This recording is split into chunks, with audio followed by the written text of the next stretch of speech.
जो भी वीडियो से कनेक्ट हो रहा है उनके भीतर विराजमान शिव शक्ति को मेरा प्रणाम।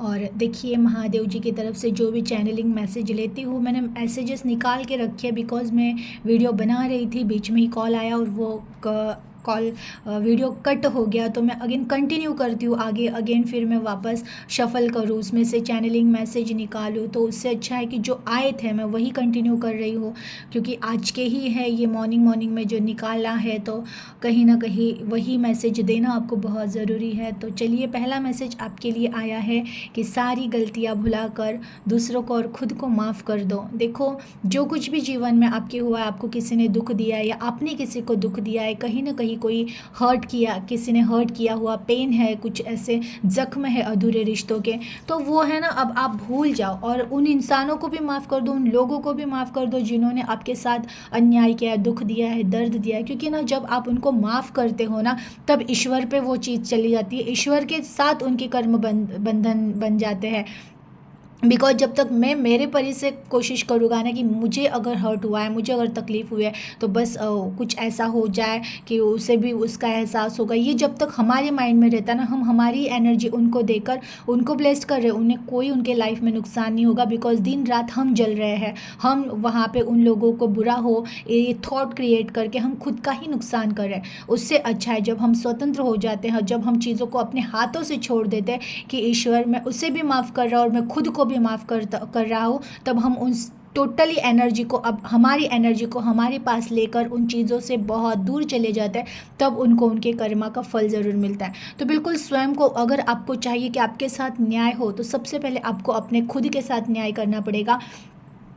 आपको उनको और स्वयं को माफ़ कर आगे चलना पड़ेगा, आगे बढ़ना पड़ेगा। जब आप टोटली उनको अपनी एनर्जी से निकाल देते हो, तब उनको उनके कर्मा मिलते हैं। तो बिल्कुल पहले स्वयं को माफ़ करो और उनको भी माफ़ करके आगे बढ़ो, तब जाके आपके जीवन में न्याय होगा। सहज होकर जीना है, आपको परिवर्तन होता रहेगा, स्वीकार करें। देखिए, जो भी लाइफ में हो रहा है ना, वो कहीं ना कहीं हमारे बेहतर के लिए हो रहा है, ये हमेशा याद रखें। तो जो कुछ भी प्रेजेंट में मिल रहा है, उसका शुक्रिया करके हमें आगे बढ़ते रहना है। फिर वो कुछ भी हो, कुछ चीज़ें पेनफुल होती है, जो प्रेजेंट भी रहता है ना, कभी कभार बहुत पेनफुल होता है कि कुछ चीज़ों का त्याग करना होता है, कुछ रिश्ते जा रहे होते हैं, कहीं कुछ टूट रहा होता है, कहीं कुछ बिगड़, लेकिन जो कुछ भी है, जैसा भी है, उन चीज़ों को स्वीकार करते हुए, माइंड को शांत रखते हुए जो आगे बढ़ता है ना, उसे स्वयं पता चलता है कि जो कुछ भी हो रहा था वो केवल हमारे भले के लिए हो रहा था। प्रारब्धों को स्वीकार करो और चलते रहो, जो हो रहा है वो कर्म का हिसाब है। देखिए, प्लस ये भी एक होता ही है, जो कुछ भी होता भी है ना हमारे प्रेजेंट लाइफ में, उसका कहीं ना कहीं कर्मों का हिसाब होता है। अगर किसी रिश्ते ने हर्ट किया तो आपने पास्ट जन्मा में उनको हर्ट किया होगा, अगर कहीं पे कोई प्रॉब्लम क्रिएट हुई है तो आपके ही कर्म आपको रिटर्न मिल रहे होंगे। तो जो कुछ भी है, इसको हमारे भोग या प्रारब्ध समझकर उन चीज़ों को स्वीकार करना भी हमारा एक दूसरा कर्तव्य है। उन चीज़ों को स्वीकार करें, जो जैसा है, उन चीज़ों को, उन इंसानों को, उन रिश्तों को स्वीकार करके हमें केवल एक ही लक्ष्य हमारे माइंड में रखना है कि सब कुछ स्वीकार है, लेकिन बस हमें आगे बढ़ना है, हमें वही स्टक नहीं रहना है, हमें उन्हीं विचारों में, उन्हीं सोच में खुद को सड़ाना नहीं है, हमें आगे बहते रहना है, हमें निर्मल होना है पानी की तरह।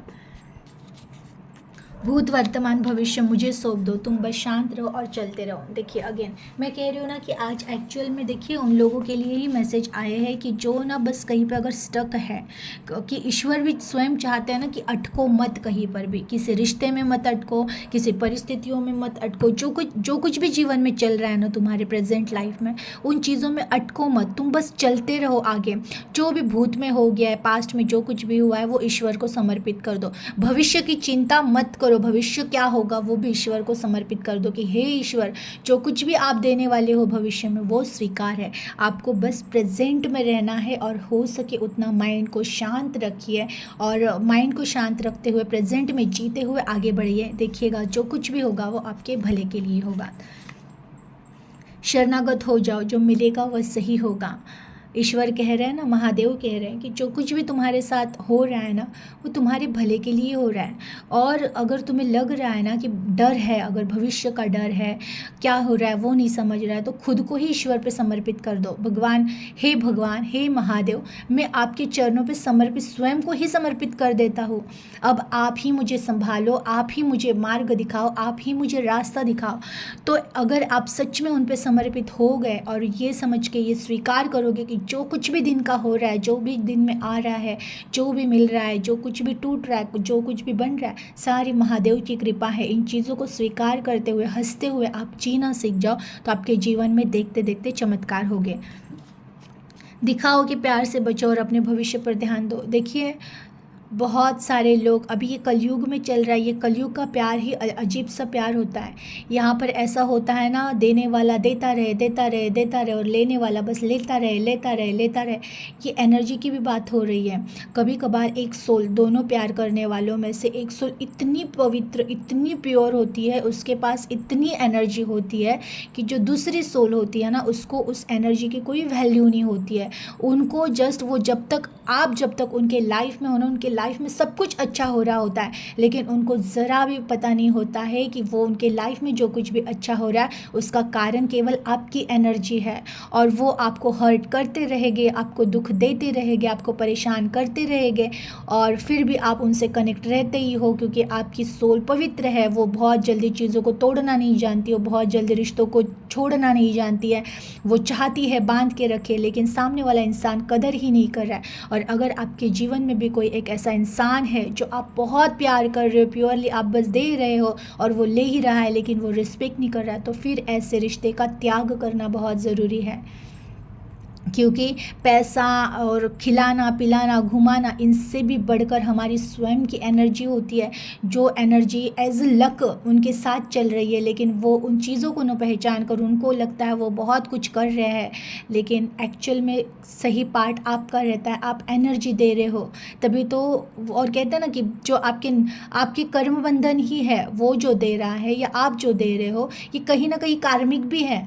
तो कहीं पे अगर आपको दुख हो रहा है, तकलीफ हो रही है, तो अब इस चीज़ को आपको ब्रेक भी करना है कि ना त्याग दो। अगर दुख ही मिल रहा है किसी रिश्ते की वजह से, तो ना अब उसको त्याग दो कि वो जहाँ कहीं रहे खुश रहे, सुखी रहे, वो जहाँ कहीं रहे। लेकिन अब मुझे मेरी एनर्जी देनी नहीं, मुझे मेरी एनर्जी का खुद यूज़ करना है, मुझे मेरे भविष्य को बनाना है, ना कि एनर्जी दे दे के आप स्वयं का भविष्य स्टक कर रहे हो, आप खुद का फ्यूचर स्टक कर रहे हो। उनको एनर्जी देना बंद कर दो, उनको जाने दो जहाँ जाना है, और आप अपने लिए स्वतंत्र हो जाओ, अपने लिए स्टैंड लेना सीखो, खुद से प्यार करना सीखो, खुद की एनर्जी खुद में समाना सीखो, और देखो जीवन में आपके कैसे चमत्कार होगा। तो जो प्यार बार बार रुला रहा है, वैल्यू नहीं कर रहा है, जो भी रिश्ता, उसके पीछे बहुत ज़्यादा भागना बिल्कुल पागलपन है। नहीं भागना है, स्वयं की एनर्जी स्वयं के लिए यूज़ करो और अपने जीवन को बनाने में लग जाओ। एनर्जी को क्लेम कीजिएगा, अपना ख्याल रखिएगा। हर हर महादेव।